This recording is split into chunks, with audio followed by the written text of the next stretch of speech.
Welcome back, everyone, to another, I'm going to say exciting edition because all these are exciting to me of the Broker to Broker podcast. My name is Mark Summers. I am the president of AIM. Proud and glad to say that. But today I'm going to be interviewing a mortgage broker from C2 Financial. His name's Arman Ghamami. Arman, thank you for joining us today. Thank you so much for having me, Mark.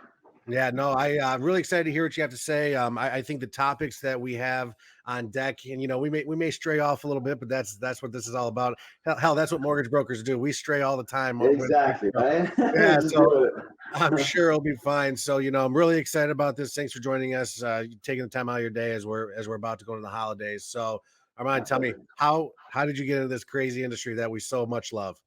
Well, by being crazy. No, I think that's how we all get into it, right? Right. Well, it's an interesting story. I've lived in Irvine, California for the last few decades, and growing up or going to college, even though I didn't go to college here, I moved up to South LA County. It was hard not to be or come into contact or with someone that was in the mortgage industry. Obviously, a much different industry than we are in today. Um, Around 2007, I was out of college and I decided to, get in this great industry everyone's talking about. And needless to say, shortly thereafter, we all know what happened in 2008. And at that point in time, I decided to go pursue other things. So come full circle, 2014, 2015, early 15, late 14, I decided to re-enter the business and the industry, and I have not looked back since.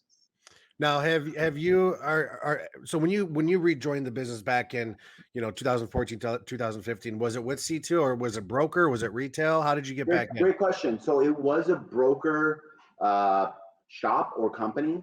I'd say about 30 plus employees. So I did enter this company working for an individual. I said, you know what, I need to get in, learn or reacquaint myself, or really just learn, to be honest, because I was in it for less than 12 months at that time. And I'm not the fastest learner, especially in my early 20s, right? Right. Um, so I went and worked for a company, great company. Uh, is an inside sales call center style environment, which I'm a big fan of personally. Um, and I worked for them for just about 2 years. And in very early of 2018, I decided to just jump out on my own. Um, C2 was a great opportunity for me because it took a lot of the administrative work and the post closing and the lender relationships and all that other stuff, and just allowed me to focus on one thing, which is origination. Um, so I've been with them since. I'm happy. They're a great company. They're the number one brokerage in the country. Their business model is unique and very powerful. And I found that appealing, and it's proven to be the case as I come up on my, what is it, 19, 20, 21, my third 3.5 years there. So um, collectively, there's probably, don't quote me on this, 800 to 900 originators that are operating through C2. And as you guys know, the more loans you do, typically the better um, service and in some cases better pricing you may get from these lenders. So it's you could do one loan, two loans, three loans a month, and you get amazing offers, or you could do, sky's the limit. Um, I operate a branch, a little bit different than what the majority of the C2 originators do, but it's kind of like my own business, and I send everything through C2. So it works great. Management's excellent.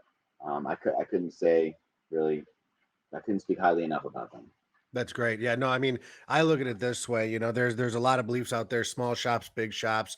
To me, I mean, I think everyone knows you're a pro broker, but Yeah, with that being said, I'm all about helping as many consumers as we can because we are truly what's best for them. So whatever it I takes to help agree with you. consumers. I So that's agree with you. all right. So you never been. So let's just say you got the table right now. You got the floor. Let's just say that you have someone, and I'm sure that you've dealt with people who've transitioned from retail over to the broker world. What piece of advice would you give them? Uh, do it sooner than later. The only regret you'll have is having waited so long, and I can testify that myself. embrace the change of the unknown. You don't need to have it all figured out.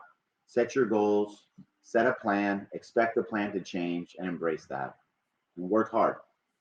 Absolutely, absolutely. It's funny. I speak to a lot of retail people throughout the nation thinking about making the jump and whatnot. And I think one of the biggest reasons that they don't want to make the jump is that they think it's too good to be true. That's so funny that you say that because I'm currently aggressively recruiting and looking to grow my team for next year to reach even higher levels. And I'm like, am I telling these people like too much? Like they're like, someone's like, no, this can't be true. And then they get cold feet. I'm like, this is real. Like this is what we're doing here. And it's it's something that I've recently experienced over the last couple of weeks. And you're the first person that's brought that up to me because it was kind of something in my head, like, do you really think it's too good to be true? And I guess that I'm not alone. So that's interesting. Yeah, I mean, I've, just we have a lot of benefits, so and that's what I love about it. So you said you're recruiting now. Are you just recruiting a certain type of person? I mean, do they have to be experienced, or do you not really care right now? that has you is it's evolving, Mark. You know, they don't need to be experienced. There are advantages to not being experienced. So they could be everywhere. Anyone that is a very experienced loan officer that's looking to align with more of a broker centric, model, or to be more competitive and be able to do better by their clients. Or it could be someone that's entering from a whole other industry. I've opened that up and we have programs for each type of person. If you're a new person, we have an accelerated fast track to get you caught up to speed. If you're much more experienced, then it'd just be kind of like an orientation, like how are we different? How do we work different? What are our protocols, our processes, lender guidelines? You're dealing with more than one lender. So we are open to all different types of new employees as far as recruitment is concerned. Yeah, I mean, it's kind of just becoming relevant that the broker channel is the way to go, and sometimes it's going to be new blood, and I think as long as we get them under people who can truly help them and teach them the business the right way, it sounds like Correct. that's what you're about to do. So, what's some advice, or how are you training these people, like the newer people, because that seems to be what we're getting, that people have never had experience, in the mortgage industry outside. So, how are you attacking Yeah. them? I think there's never been a greater opportunity for new talent to enter our industry. Um, Personally, I feel there's a huge demand for fresh faces and enthusiasm that want to grow and progress. If you like helping others, you have a positive mental attitude, you enjoy being competitive, you have basic math skills or math IQ, this may be the start of something really wonderful for you. Um, that's kind of my perspective on someone coming new to the industry. As far as how we handle that, depending on where they fall, as far as they just completely new, um, we'll get them started and maybe doing very minimal lead contact and transfers. So come in, do compliance stuff. You can't talk about rates. Then we'll get you in licensing. Once you reach those goals, you show that you have kind of um, what it takes in terms of just having the will to call. And again, remember, my model's a little bit different. Everyone's has their own style and culture, but that's kind of how we are. We're very highly unit based. We want to do as many units as possible. Um, then we can take those people that are a little less experienced after a very short amount of time. Once they're licensed, put them in a comprehensive education or training program, which we have different options, right? There's third parties. We can fly them out to UWM, for example, which offers great training. They're gracious enough to be able to offer that to help us grow and help them grow as well. Um, so that's kind of the basic roadmap of how we would handle new employees depending on where they fall in the experience level. Yeah, that the UWM success track thing. I go out there and I speak at that once a week. And I'm Wow. telling you, I wish I would have had that when I got into the industry. Just some sort of training like that. If there was those resources, those people such as yourself, and you know, um, I would be much further ahead in my career now had it been available 5, 10 years ago. But it's here now, and all we can do is try to help those that are newer and accelerating and avoiding a lot of pitfalls that we experience, right? So that's but yeah, you're 100% right. Yeah. So, okay. So now you got these people coming in from whether they're retail or brand new, and they're hopping into the broker channel. We've kind of already talked about that, but now I want to hear when you hopped back into the broker channel, or when you got on board with C2, what were some of your pain points? What were some of hurdles you had to cross? So after leaving C2, I'd say some of the pain points, because I was all on my own, 100%. Um, Lead generation, marketing, technology, what technology to use, CRM, LOS, what do you do? Do you use one? Do you not? If so, which? Um, and probably most of all was processing and operations, just because of my personality. I like everything to just be very efficient and dialed in. So there was definitely a growing pains with that. But I take pride in kind of like where that's brought us and how we've been able to forge the process and the automation that we have now. But definitely, I'd say those were my challenges, was operational aspect, and then of course, how to get the business. But Yeah. I wouldn't really call that pain. It was just opportunity.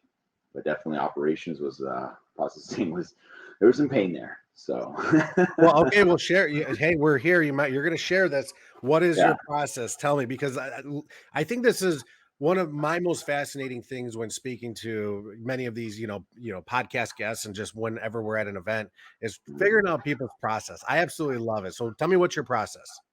Right. So generally, from from application to submission, obviously we have a loan officer highly engaged with our clients. Once the client is ready for disclosures to be issued to them, the loan officer contacts them, reviews them, makes sure everything is good. It's highly important that your loan officer does that, even if you have a processor that's licensed. Um, One way or another, it's either not going to stick, or there's you said this, he said that, or it's going to create confusion and end up back on the loan officer's desk anyway with more confusion than there would have been anyway. So it's really important that you have a loan officer that listens, addresses the disclosures. Sometimes there's things that come up or concerns where it's kind of swept under the rug. It's going to surface eventually. So just try to really peel the onion, understand that the client is happy with what's there. If there's anything on there, sometimes there is. We're not in control of disclosures. There's something on there that isn't 100% accurate, whether it's too high or too low. Just bring that up. Set a good expectation moving forward. We find that to be very helpful in our conversion ratio of submission to fund. Remember, we're not face to face with people. Sometimes all they have is a voice, so it's important for you to really take care in that, because we are human, and sometimes clients might think that we're just here to make a sale or whatnot, and that's not exactly it. We have a very um, big obligation and duty to these people and our clients. So that's the first step, I guess, after the sales process. From there, it's passed off to our processing team. Now, I do a lot of VA business. If it's an Earl, and it's going to a fast lender, then before you know it, you blink your eyes, it's over, right? But nowadays, those are few and far between. So if it's a VA cash out, you got an appraisal, a termite inspection, we have built what I feel is best for our model, which is more of an assembly line structure. So we have someone ordering termite, managing those reports, because if you have 20, 30, 40, 50 of those coming back and shopping around and making sure these, they're subcontractors or they can do it. So we have someone that manages termites. We have someone that manages the appraisals. We have someone that manages closings. What's nice about this process that we have is that sometimes you have, 20 files with one processor, 40 files, 60, whatever the case may be. They have a fire pop up. Now that fire consumes their whole day and all of their closings. So that fire spreads. What we have is everyone that's on the team is pretty much capable of jumping in and helping, doing whatever they need to do. It's just we have the assembly line, so things, for the sake of operational efficiency. If something does occur that requires all hands on deck, we can mobilize everyone. One person's on hold with the payoff lender. One person's calling the title company. Boom, boom. We mobilize. We come in. We engage, and then everything goes back to normal. Everyone, goes back to their positions, so to speak, and then do that. So we find that being very advantageous. And also, when someone's doing one thing day in and day out, they tend to be better at it and things like that. So, the termite, our team member that handles the termites, complete expert, knows what to look for, knows what questions to ask. Do you subcontract your work or do you do it yourself? Just because they can get the inspection done in 2 days doesn't mean they can get the work done quickly. Now you're dealing with 6-week term time, things like that. But that's kind of the operational flow. And then we have someone that, contacts the notaries, contacts the clients as there's scheduling. We try to complete a full submission up front because that reduces underwriting touches, which lenders love. It reduces client requests, which they love. So that's our goal, to get, a great submission in, so that way they're not being bounced around too much. And if it's a file that they feel like it's going to, that's going to just be what it's going to be, we let the clients know up front, whether they're self-employed or it's a tricky situation. From there, it goes into closing. We have the loan officer contact the client, review the final CD with them, along with a copy, and then contact the notary, say, this is my name, this is who I am, I'm the loan officer here. I call them, we talk to the notary, make sure they're good, professional sounding, and then, we're on standby during the time that they sign, depending on the occupancy type of the loan. 4 days later, the loan funds. Thank you call, very important. And, we like to tell our customers, if you feel that we deserve a referral, which hopefully we do, please, we greatly appreciative. Or if you have any, feedback, how we can be better, we'll happily accept that as well. So that's awesome. That's great. I mean, it's not too much of a complicated process, but yet an efficient one, and that's all you really need. Right. Okay. So now we brought up the consumer here, which, in my eyes always is the number one thing. But one thing that we talked about in one of our discoveries call was there's a difference between consumer experience and customer service. Absolutely. I think customer service is one piece of the puzzle. It's important, answering their calls or returning them in a timely manner, answering questions, things like that. That's just what we have to do. Right. I think consumer experience is much more. It's more of the human interaction or the human experience that someone deals with or experiences when dealing with you. We use tools like automation, having specific roles for people who can help guide the consumer so they know what's going on. There's less misunderstandings, things like that. We have protocols for outreach, when to contact them. We have protocols for updates. We even have some things that are automated. So when we change a status in our system to approved or docs out or funded, the client's notified electronically. Obviously, we do the human outreach as well with a phone call, but the customer's in the know. They know what's going on. We find that if people are calling quite often and asking what's going on with my loan, we didn't do our job right. Even things like, how are you requesting conditions? Is it constant back and forth, or is it a nice clean email? Not written in underwriting terms, right? Right. In terms that they're going to understand and they're not going to overwhelm them, right? So if it's a crazy condition list, call first and say, hey, can I send you an email real quick? I need your ear for 5 minutes. Then you walk them through it, because I know if I wasn't in the industry and I saw a list of conditions, I'm just like, whoa. I mean, even I am in the industry, sometimes these condition lists in some cases are pretty extensive, right? Right. But that all goes back to having the foresight to know what kind of file you have. If you know it's going to be condition extensive, tell the client up front and tell them that you're going to do your best, but this is going to be, possibly paperwork heavy. And if it's not, then let them know it's going to be breeze, and always be a little bit less, right? Little less, I guess, what's the term? Under promise and over deliver is highly used, but truly, there is truth to that. Yeah, So, lots of truth to that statement. yeah, absolutely. I love it though. I mean, there is a difference, we all talk about customer service, right? And I really, in my eyes, and I think I'm just kind of echoing what you just said here, which is Right. customer service is what we're supposed to do. Yeah, this, exactly. this is why we're brokers, but the experience is a whole different ballgame. So tell me some of these processes that you have in place to ensure that you get a positive consumer experience. Um, it goes back to some of the protocols we have as far as outreach. Um, some of the team members we have that focus strictly on pushing for, things that we are out of our control, like appraisals or termites. And then also having training for our loan officers. Look, if the home is, in a rural area or a remote location, it's important to tell your client up front, like, look, I'm going to have your loan done before the appraisal. I won't know when the term time is, but what I can tell you is I'll get it as quick as I can, and I'll have updates for you.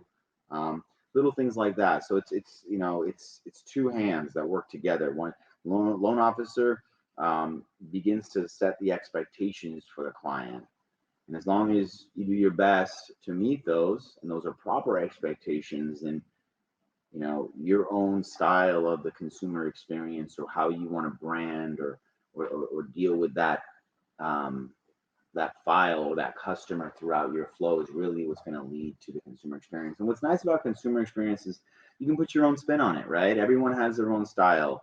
I've seen people make really cool animated videos that go out, and then some that just follow with a phone call. It's okay.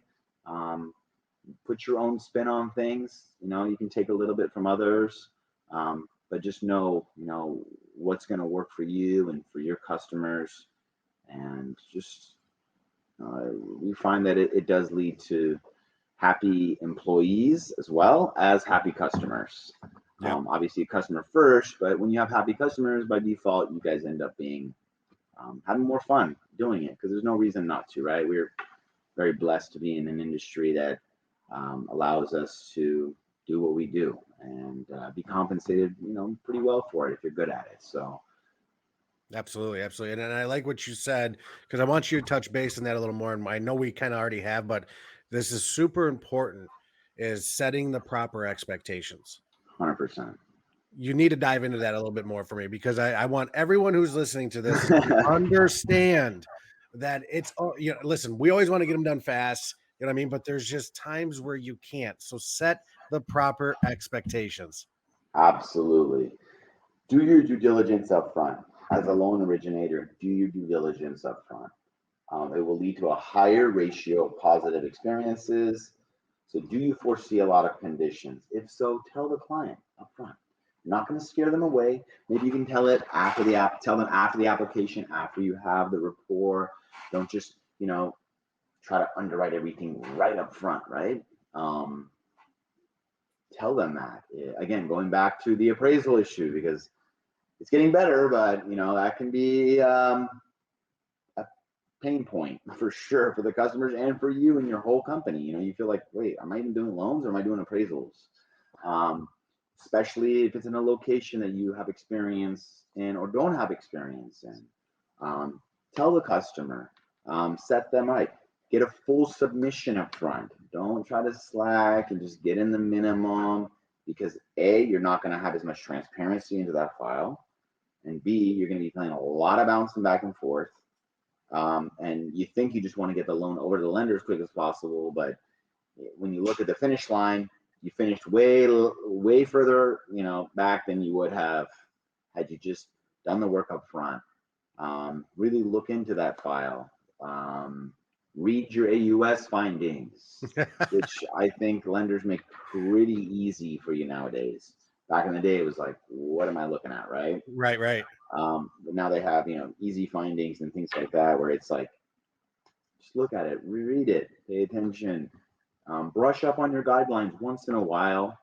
Um, you don't have to be like an underwriter or a pro, but the resources are there. If you don't know something, go seek the knowledge or ask. All of these things lead to um, what I think is just a good experience for the customer and setting the right expectation. Poke holes in the loan. If it holds water, then you know you're not going to have any problems. If it doesn't, go talk to your manager, your colleagues, or the client, depending on who could offer the solution, and make sure it's there. And at the end of the day, if there's a little bit of uncertainty, or you've got four non-married, like 4 or 5 people on the loan, none of them are married, all these different applications, all these different VOEs, and just tell them, like, look, I believe I can get you, or I can get your loan done, depending on how well you've underwritten it up front. And just say, look, there's going to be a lot of back and forth here, but we'll get your loan done in X amount of time. Just a little bit more intensive, a little bit more engagement that we're going to require. And don't be afraid to tell your customers, look, I won't bug you. We tell our customers, look, we're not going to call you every other day because we collected everything up front. What we can tell you is when we do call you,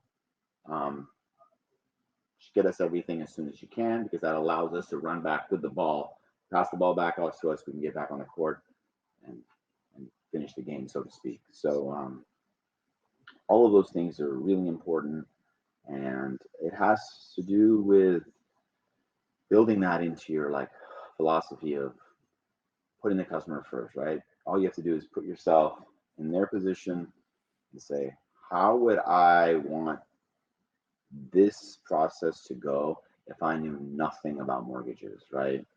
And that's kind of how we've built our process and our scripts and our submission requirements, things like that. Like, can't trail things.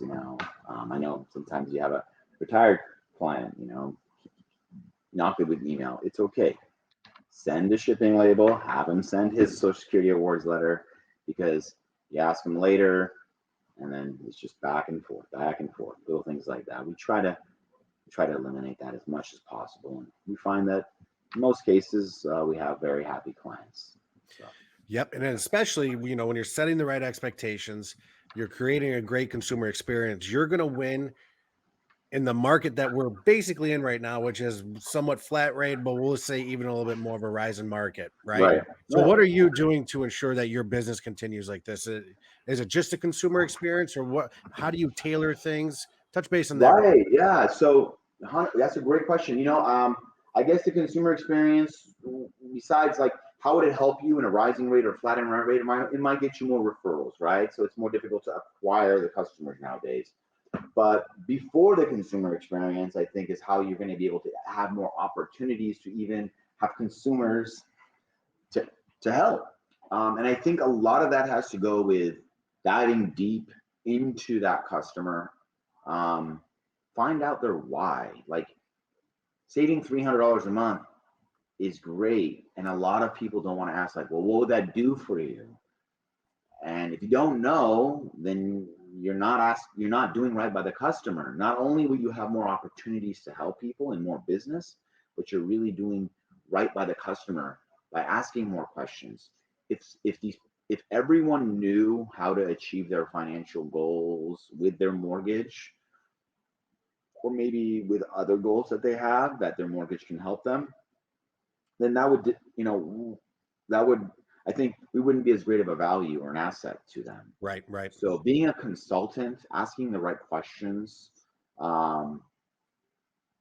really allows you to make sure you're able to offer benefit, because that's what we do. We simply provide a benefit. And if the rate's going up, whether it's going up or down, it's not always just a rate reduction or cash out. If you're asking people, do you want cash? You're missing 70% of the opportunities to help people. It's, if someone knew they wanted cash, then you're already dealing with someone that's made a decision about something. Now they're just shopping around. Well, what is your goal? Are you looking to free up cash flow? Do you want to set aside a college fund? Is that $300 going to get you there? Do you want to pay your home off in 15 years, but can't afford a 15-year fixed currently? You could do things like paying off debts and redirecting cash outlay towards the mortgage and accelerating the payoff, things like that. Not just, oh, do you want to save money? And a lot of times people feel uncomfortable saying, well, what is that money going to do for you, or what are you going to do with it? Because you feel like the customer might say, well, it's just, you're just going to save it. But that opens up an opportunity for you to have a closer relationship with your customer and ultimately be able to help them reach their goals, because everybody has a why. You just need to know what it is. And if you can't help them today, that's okay. At least you know. So when and if you can, you'll be the first ones to reach out to them. See, that's perfect. I'm so glad you said that, because people that, just strictly sell rates are never going to last in this business, and they're not a No, true value asset. no, You're right. It's the why. Why are we doing this? Well, have you thought about this? These are the options that you have. Know your options. I mean, 100%. you're hitting all the nails on the head. I absolutely love that part of it. All right, Armand. So we have a little bit of time left. I know you're super busy. And I love asking this question because, once again, the floor is yours. You're talking to hopefully thousands of people that are listening to this podcast, and Yeah. you want to give piece of advice to the broker channel. What is it? Uh, it's okay not to have it all figured out. Don't chase the money. Just find as many people as you can help. Do right by the client. Stay true to yourself. Work hard. Stay positive. Don't give up.